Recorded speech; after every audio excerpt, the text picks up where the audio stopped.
ये सब जो दौर थे वो मनोज कॉमिक्स के गोल्डन दौर थे स्टोरीज़ के मामले में, पिक्चराइजेशन और फिक्शन के।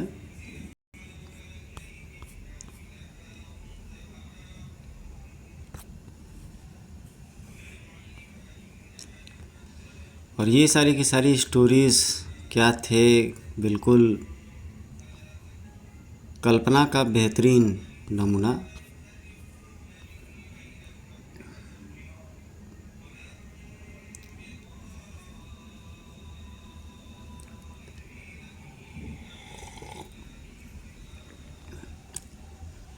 तो राम को किसी न किसी हमेशा से सीक्रेट मिशंस पर भेजा जाता है, हमेशा से।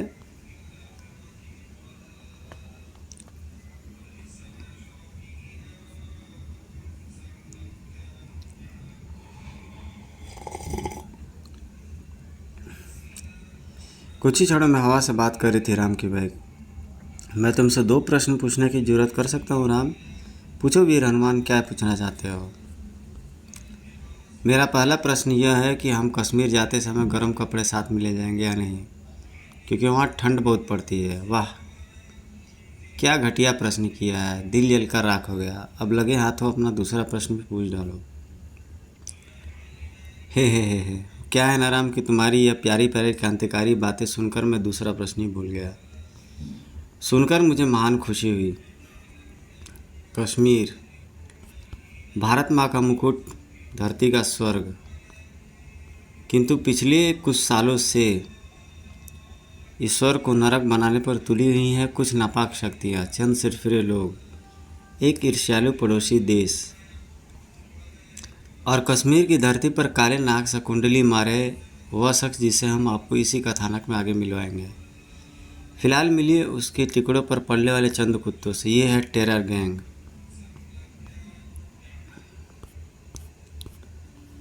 कश्मीर के भोले भाले और निर्दोष लोगों का खून करना, कश्मीर की चांदी जैसी सफ़ेद बर्फ़ को मासूमों के खून से रंग देना, वो जिसे दुनिया स्वर्ग कहती है उस भारत माँ के तन से जुदा कर देना, यही है टेरर गैंग का मजहब, उसका ईमान और उसका मकसद।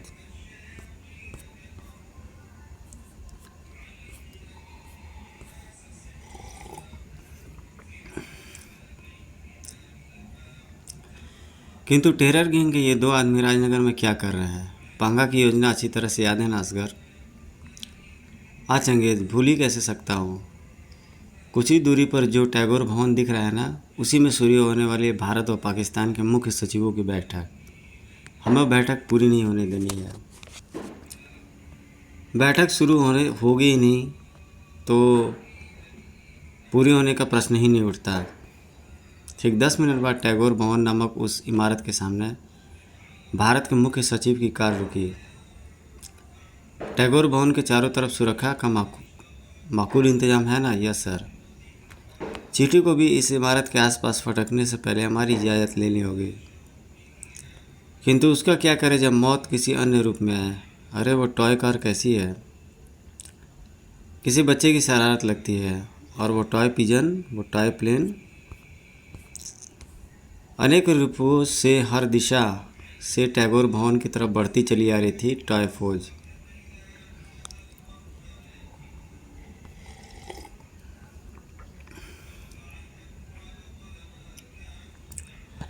ये बच्चों की शरारत नहीं, चलते फिरते टॉय बम है, इन्हें फ़ौरन नष्ट करो। किसी भी क्षण पाकिस्तानी सचिव की कार यहाँ पहुँचने वाली होगी। फ़ौरन हरकत में आया हर शरीफ, प्रणाम प्रणाम। दंदना उठी हर सुरक्षा गार्ड की गन, प्रणाम। मुख्य सचिव की ढाल बन गए भारत की ये जाबाज सिपाही, प्रणाम। ब्लास्ट। तो जहाँ तक इंडियन आर्मी की बात है भाई, हमारी जाबाज आर्मी का तो मिसाल हमेशा से दिया जाता रहा है। आप चिंता ना कीजिए सर, एक भी टॉय बम आपकी तक नहीं पहुंच पाएगा। किंतु उसका क्या करें जब मौत अपने सूक्ष्म रूप से अपने निशाने तक पहुंच ही जाए। ओह नो, ये टॉय भी मतलब खिलौना बखी। आतंक की परछाई स्पष्ट झलकती नजर आई मुख्य सचिव की आंखों में। इससे पहले कि फट पड़ती टॉय भी धरे रह जाते, सारा सुरक्षा इंतजाम आ गया। वह बचिए सर। राम की आंखें गांडीवधारी अंजुल की तरह हमेशा अपने लक्ष्य पर होती हैं। टॉय बी, उसका निशाना होता है एकदम सटीक, एकदम सच्चा, बड़ाम। तब तक रहीम भी अपना काम कर चुका था। ये गया टाय फौज का आखिरी टॉय बम भी। हमारा प्लान चौपट हो गया चंगेज। बुजुर्गों ने कहा है कि ऐसे समय में समझदार को एक ही काम करना चाहिए और वो है भागने का। बुजुर्गों ने यह भी कहा है कि हुई है वही जो राम रची रखा, यानी वही होता है जो राम ने रच रखा है। और उन्हीं मर्यादा पुरुषोत्तम राम की तरह यह कलयुगी बंदा राम तुम्हारे सामने खड़ा है। राम रहीम की इस पावन धरती पर तुम्हारे नापाक कदम क्यों पड़े? धड़ाम। पलट कर किया असगर ने प्रहार। यह ना समझना राम कि तू हमारे सामने आकर अब जिंदा बच पाएगा। वैसे भी हमारा प्लान चौपट करने के बाद अब तुझे जिंदा छोड़ने की कोई गुंजाइश नहीं है। हारा हुआ खिलाड़ी और पिटे हुए लोग ऐसी ही बातें किया करते हैं, मूर्ख। इतना तो निश्चित है कि तुम किसी खतरनाक गैंग व वैज्ञानिक दिमाग के आदमी से जुड़े हो, वरना टॉय बम का निर्माण किसी साधारण शख्स के बस की बात नहीं है। अब इससे पहले कि मैं तुम्हारे चेहरे के प्रत्येक अंग की जगह बदल दूं, बताओ किसके कहने पर तुमने यह सब किया है? हा हा हा हा। उस तक पहुंचने के लिए तुझे 100 जन्म लेने पड़ेंगे राम। अगले क्षण वो हुआ जो राम की कल्पना से पड़े था। बैंग। आह। चीते सी छलांग लगा गया राम, किंतु राम से कहीं ज़्यादा फुर्तीला निकला असगर। बैंग। डैमिट, इसकी मौत के साथ ही आगे बढ़ने का एक महत्वपूर्ण रास्ता बंद हो गया। राम। बोलो वीर हनुमान। यदि हमारा अज्ञात मददगार ठीक समय पर हमें टैगोर भवन में घटने जा रही इस घटना की जानकारी न देता तो न जाने क्या हो जाता। अज्ञात मददगार वंडर गर्ल श्वेता।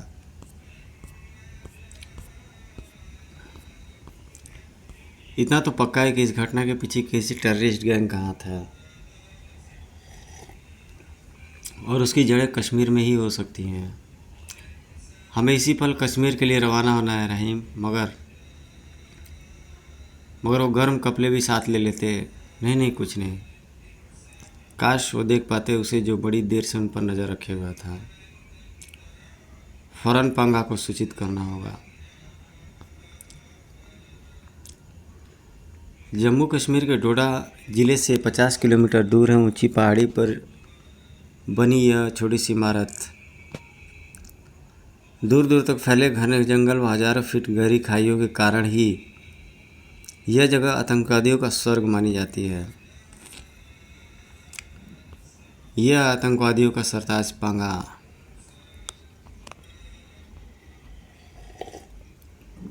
फेल हो गया हमारा मिशन। फेल हो गया कैसे? किसने किया यह सब? मौत क्यों नहीं भर दी उनके सीनों में जो हमारे मिशन के आड़े आए? सब कुछ इतनी तेज़ी से हुआ बिरादर कि उन कमीनों को मारने का समय ही नहीं मिल पाया। वैसे राम रहीम है उनका नाम। मुझे लगता है बिरादर कि वो टेरर गैंग का रहस्य जानने कश्मीर अवश्य आएंगे। गुड। अब मैं उन्हें ऐसे जाल में फंसाऊंगा कि विधाता भी उन्हें नहीं बचा पाएगा। न जाने क्या कहा पांगा ने कि चमक उठी नकाबपोश की आंखें। ठीक है बिरादर, आज ही यह काम हो जाएगा। आज नहीं मूर्ख, अभी इसी वक्त।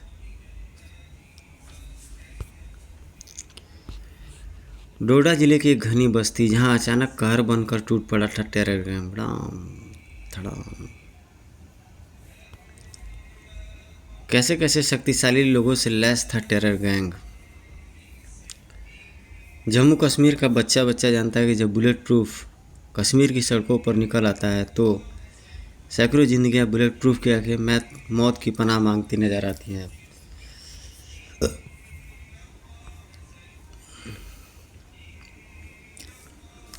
और भारत का बच्चा बच्चा जानता है कि जब राम तुम जैसे शैतानों से टकराने निकल पड़ता है तो मौत भी खामोशी से राम और शैतानों का टकराव देखने लगती है। क्षणभर को झटका बुलेट प्रूफ। क्या नाम तूने बताया अपना? राम। दुख होगा मुझे जब तू अपने बाप के कंधों पर सवार होकर शमशान घाट जाएगा।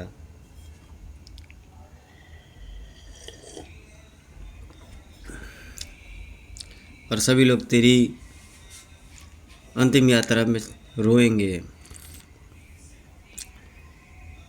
बड़े खुशनसीब होते हैं वो बेटे जो भारत माँ के चरणों में प्राण न्यौछावर कर अपने पिता के कंधों पर सवार होकर के स्मशान घाट जाते हैं। और बड़ी खुशनसीब होती है वो माँ जिसके बेटे उसके दूध की लाज रखकर भारत माँ की माटी माथे से लगाए शहीद हो जाते हैं। देशभक्ति के अच्छे डायलॉग बोल लेता है तो तुझे तो मनोज कुमार की फिल्मों में ही होना चाहिए था। यहाँ कश्मीर क्यों अपनी चिता सजाने आया है। राम न केवल बुलेट प्रूफ पर प्रहार कर रहा था बल्कि उसके प्रहारों से भी बचने का हर संभव प्रयास कर रहा था। किंतु बुलेट प्रूफ नाम से ही नहीं काम से भी बुलेट प्रूफ था। हा हा हा हा। कितनी कोशिश कर लड़के, तेरी रिवॉल्वर से निकली गोलियां बुलेट प्रूफ का जिस्म भेद नहीं पाएंगे। कहता वो तो ठीक है, इसका संपूर्ण जिस्म बुलेट प्रूफ है और यदि मैं इसके हाथ लग गया तो ये मेरा कीमा बनाकर ही छोड़ेगा। ठीक कहा तुम लड़के। बुलेट प्रूफ के इस प्रहार से तेरी हड्डियाँ टूटे ही टूटे। किंतु वो हो गया अगले क्षण जिसकी कल्पना न राम ने की थी न ही बुलेट प्रूफ ने। कड़ाक धूम। दीदे फाड़ फाड़ कर देख रहा था बुलेट प्रूफ उसे। आंखें मसल मसल कर देखा राम ने भी, जिसने अपना परिचय खुद दिखा। लुमड़ी के रहते तुम्हारा बाल विवाह का कोई नहीं कर सकता राम। लुमड़ी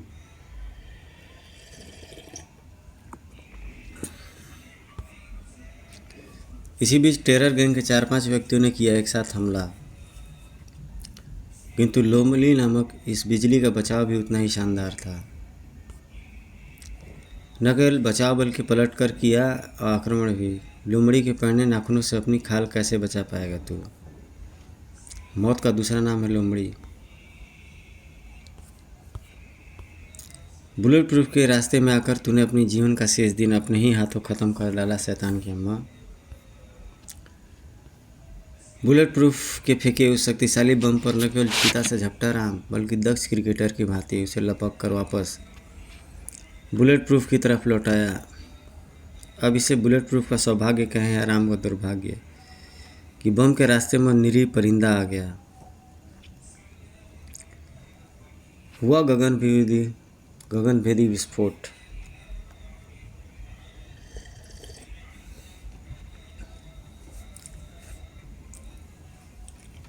बम के साथ चिथड़े चिथड़े हो गए वो मासूम परिंदे के भी।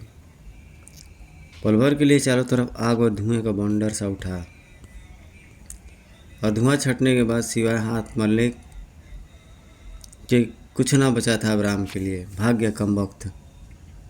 अगर वो परिंदा बीच में न आया होता तो वो बम सीधा बुलेट प्रूफ पर जाकर के गिरता। बुलेट प्रूफ का शरीर भले बुलेट प्रूफ हो किंतु बम के धमाके से वो नहीं बच सकता था। इसी बीच एक गुड न्यूज़ है देता हूँ। टेरर गैंग के सभी आतंकवादी रहीम द ग्रेट यानी मैंने खलास कर दिया है। जियो मेरे वीर हनुमान। और आप एकाएक हमारे बीच कहाँ से टपक पड़ी भूतनी जी। भूतनी नहीं, मेरा नाम लोमड़ी है। मेरी कहानी ज़रा लंबी है रहीम, और इस समय मेरे पास इतना समय नहीं है कि मैं अपनी कहानी तुम्हें सुना सकूं। फिलहाल मैं तुम्हें अपने ठिकाने पर ले चल रही हूँ।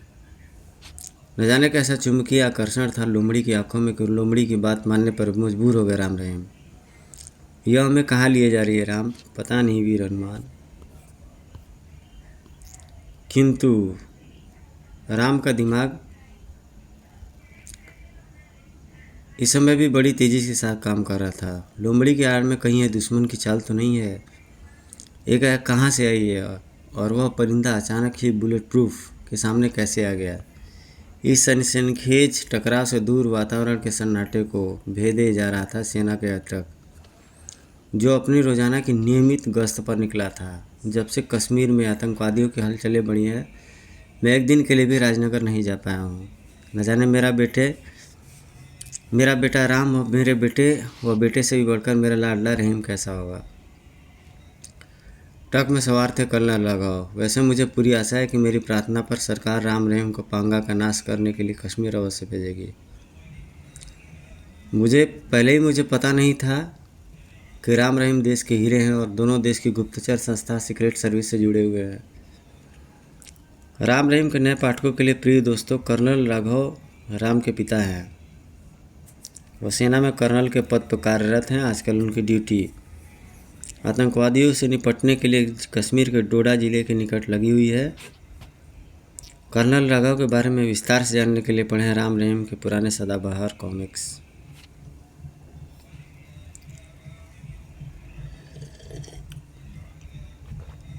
वैसे भी ओल्ड रीडर्स के लिए मैं बता दूं कि राम के पिता ये कोई नहीं है, ये कोई और थे। राम के पिता कर्नल राघव ने राम को अडॉप्ट किया हुआ है। जो पुराने रीडर्स होंगे, बहुत पुराने, जहाँ तक मेरी जानकारी है, वो लोग जानते होंगे कि राम को किसी और ने अडॉप्ट किया था और उसके बाद से ये कर्नल राघव के घर में रहने लगे थे। काश कर्नल राघव को पता होता कि कुछ लोग बड़ी बेसब्री से उन्हीं का इंतज़ार कर रहे थे। ट्रक आ रही है। अगले क्षण झाड़ियों की इस झुरमुट के निकट पहुंचा ही था।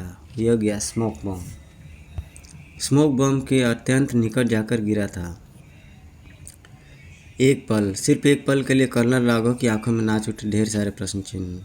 ट्रक से कूदो चट्टान सिंह। किंतु सब कुछ तो बड़ी तेजी के साथ घटा था। अपनी सांसें रोक लो चट्टान सिंह, यह धुआं जहरीला है। खोखों खोखों। धुएं के उस बादल में ही कुछ लोगों ने छलांग लगाई थी। जल्दी करो। कुछ देर तक धुएं के उस विशाल बादल में ज़बरदस्त उठापटक होती रही। साथ ही साथ वातावरण में गूंजी कुछ चीखें। कुछ क्षणों बाद पश्चात जब धुआं छटा तो कमाल है, सभी सैनिक गायब। आगे हुआ क्या था? यह किसने किया था हमला? कहीं टेरर गैंग तो नहीं? मुझे फौरन हेडक्वार्टर पहुंचकर इसकी सूचना सेना के उच्च अधिकारियों को देनी होगी।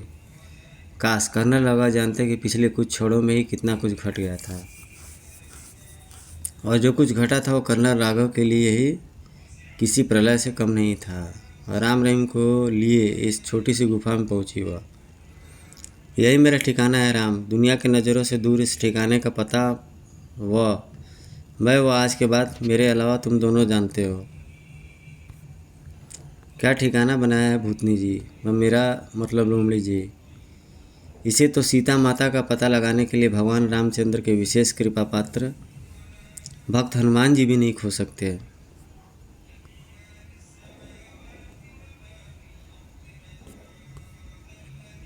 अपनी कोए जैसी चोंच बंद कर और ध्यान से मेरी बात सुन। इतना तो निश्चित है कि दुश्मन को हमारी कश्मीर में मौजूदगी का पता चल चुका है।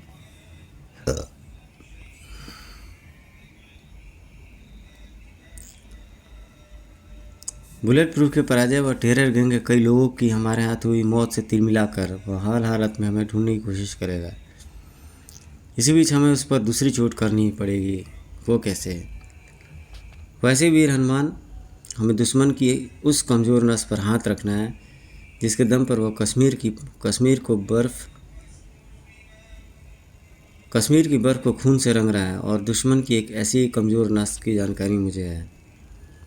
कुछ ही क्षणों बाद लोमड़ी राम रहीम को उस कमज़ोर नस के बारे में बताती रही। तत्पश्चात गुड, तुम और रहीम फ़ौरन इस पॉइंट पर लग जाओ। इसी बीच मैं पापा से मिलने जाता हूँ। पापा?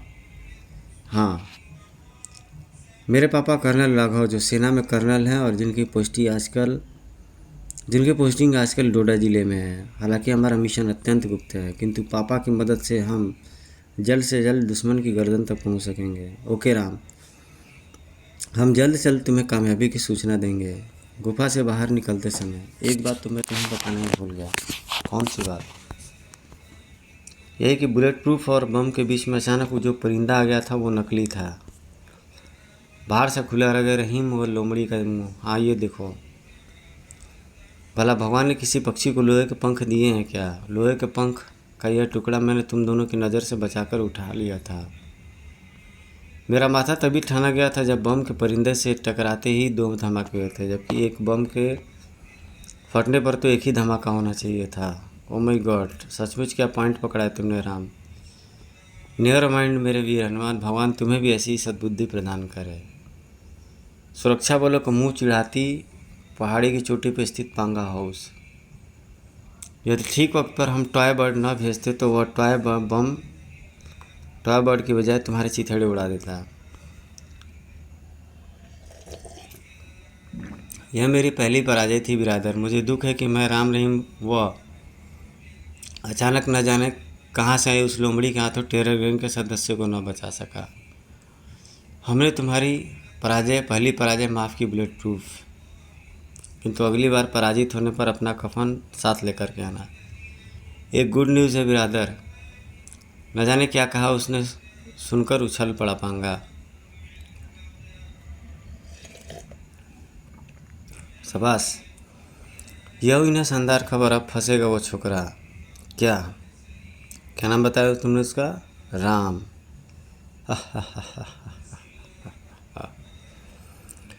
पांगा के कंठ से उगलते ठहाकों ने अंदर तक जमा दिया था टेरर गैंग के हर सदस्य का लहू। पांगा को इतना खुश व इतना क्रूर पहले कभी नहीं देखा था उन्होंने। कश्मीरी आतंकवादियों के खिलाफ भारतीय सेना के जवान हर समय डटे रहते हैं, इसलिए जगह जगह इस तरह के सैनिक डेरे कश्मीर में देखे जा सकते हैं। इन्हीं डेरों में से किसी एक में मुझे मिलेंगे पापा।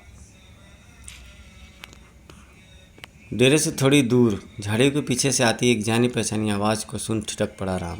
पांगा, मैं कर्नल राघव बोल रहा हूँ। मेरे पास कुछ ऐसी सूचना है जो आपके लिए बहुत महत्वपूर्ण साबित हो सकती है। पापा की आवाज़। किंतु पापा यहाँ क्या कर रहे हो? ये पांगा कौन है? फ़ौरन डेंगाली पुल पहुँच जा, मेरा आदमी तुम्हें वहाँ मिलेगा। ओके पांगा। पापा किसी बिच्छू कांटे से उछले थे कर्नल राघव। राम, तुम यहाँ? हाँ, यहाँ नहीं होता तो सैनिक की वर्दी में छिपे आप जैसे काले नाग की असलियत को कैसे जान पाता? मत भूलो राम कि हम भी तुम्हारे पापा हैं। आप भी ये न भूलिए पापा कि आपसे भी बड़ा मेरा एक और पिता है, और वो है मेरा वतन, मेरा देश, मेरा प्यारा तिरंगा। राम कि तो भड़क उठा था वह लड़का। हिमालय की सौगंध, आपका असली चेहरा देखने के बाद यह आपका लिया लाडला आपको जिंदा नहीं छोड़ेगा। हा हा हा हा हा हा। तू मुझे नहीं मार सकता राम, आखिर मैं तेरा पिता हूँ। जुनून सा छा गया था जैसे जालिम के चेहरे पर। वो खून खून नहीं पानी होता होगा जो भारत माँ की छाती पर बिज जाते आप जैसे भेड़ों को चुपचाप खड़ा देखता रहे। वो बेटा बेटा नहीं गीदड़ होगा जो सामने खड़े अपने देशद्रोही बाप के सीने में बारूद न भर दे। चीते सी चपलता भरा राम का भरपूर प्रहार। ठाक अंधेरे के गहरे गर्त में डूबते चले गए कर्नल राघव। तुम्हें राम के हाथों मरना ही होगा पापा, वरना वतन के हर देशभक्त बेटे का सिर शर्म से झुक जाएगा। कर्नल राघव का बेहोश जिस्म शरीर कंधे पर लादे कहाँ चल पड़ा था राम। अचानक चलते चलते ठिठक पड़ी रोमनी। क्या हुआ भूतनी जी? पहली बात तो कि मेरा नाम भूतनी जी नहीं है। दूसरी बात यह कि दुश्मन की कमज़ोर नौश अर्थात हम अपनी मंजिल तक पहुंच चुके हैं। यह इमारत जहाँ रखा है पांगा वो उसके टेरर गेम में के काम आने वाला हर प्रकार के हथियार व गोला बारूद का भंडार। इमारत के चप्पे चप्पे पर तैनात है टेरर गैंग के एक से बढ़कर एक खूंखार योद्धा। हमारे स्वागत का पूरा इंतजाम है भूतनी जी। अब हम इमारत तक कैसे पहुंचेंगे?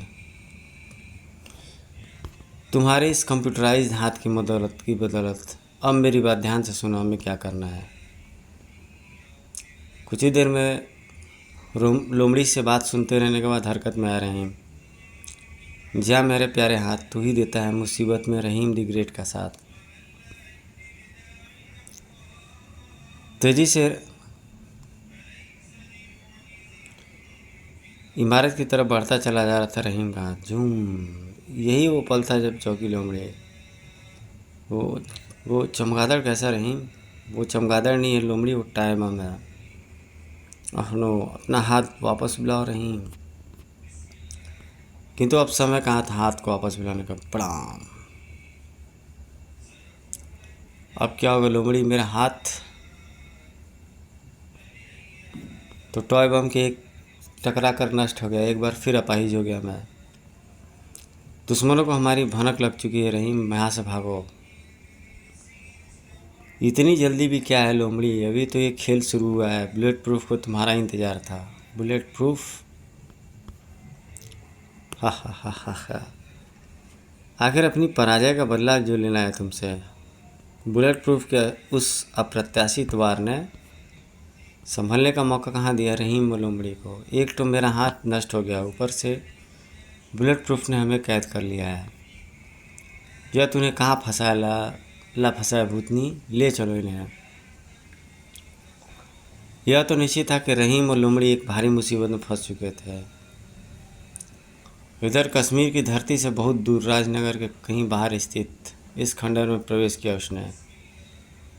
अब समय आ गया है चंदा मामा की डायरी पढ़ने का। पहचान गए ना दोस्तों? जी हाँ, आपका हमारा सबका प्यारा विलेन। यही ठहरते ही मेरे हाथ में होगी वो डायरी जिसमें छुपा है चंदा मामा के अतीत का रहस्य। विलेन के बारे में जानने के लिए पढ़े विलेन, चिल्ड्रेन फौज और कौन करे कुर्बानी। दीवार से वह ईंट हटते ही बिच्छू काटे सा उछला विलेन। डायरी कहाँ है? मेरे और चंदा मामा के अलावा भला और कौन जानता था डायरी का ठिकाना। याद आया, कहीं राम रहीम के पास तो नहीं है डायरी? यदि सचमुच ऐसा हुआ तो कसम चंदा मामा की, उन्हें यह हरकत बहुत महंगी पड़ेगी। अगले क्षण अपने रोलर स्केट्स पर दौड़ता चला गया विलेन। यदि जरूरत पड़ी तो चिल्ड्रेन फौज की मदद से राजनगर का कोना कोना खंगाल डालूंगा मैं। काश विलेन जानता कि राम इस समय कितने बड़े धर्म युद्ध में फंसा हुआ था। हाँ, धर्म युद्ध तो था वो, बाप और बेटे के बीच में चल रहा धर्म युद्ध। यह तुम क्या कर रहे हो राम? ध्यान से देखिए पापा, इस रिवॉल्वर की 5 गोलियां मैं हवा में दाग चुका हूँ। अब इस में मात्र एक गोली बची है और यही एकमात्र गोली आपके सीने में उतारेगा राम।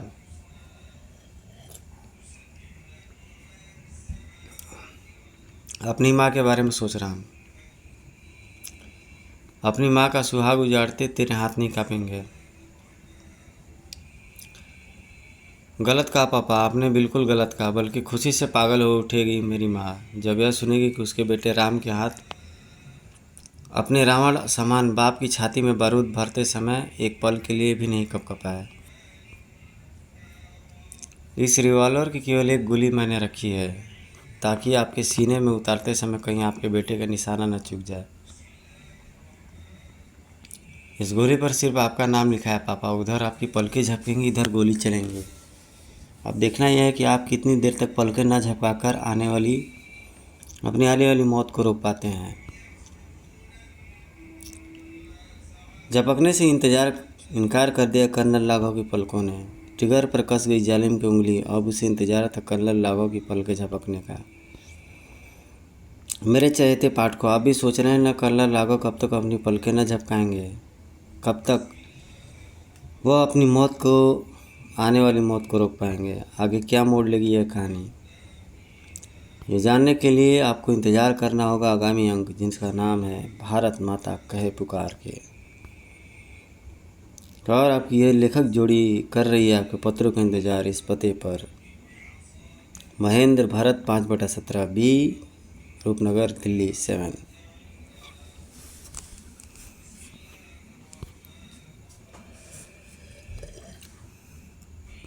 बेहतरीन स्टोरी।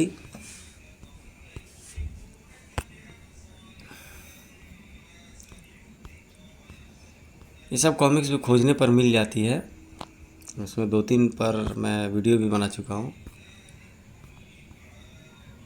ये रहा भीख दो डुआलो का और भारत माता कहे पुकार का ऐड।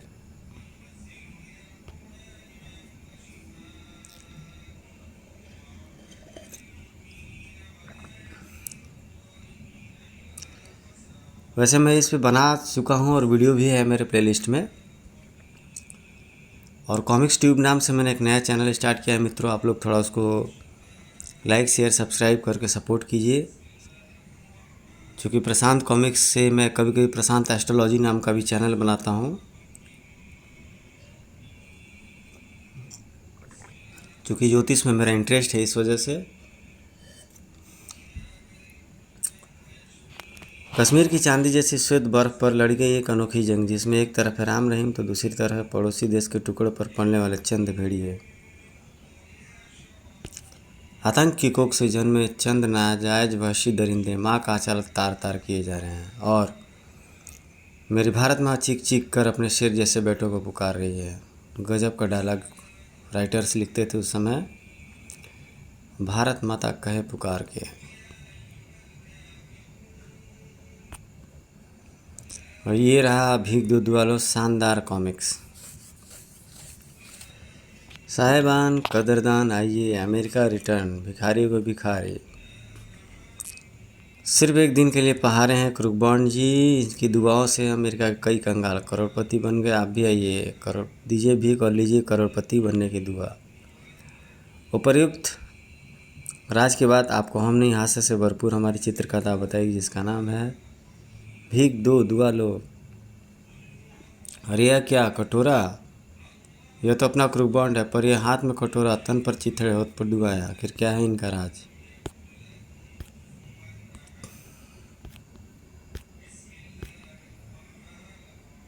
बढ़िया स्टोरी और शानदार पिक्चर्स।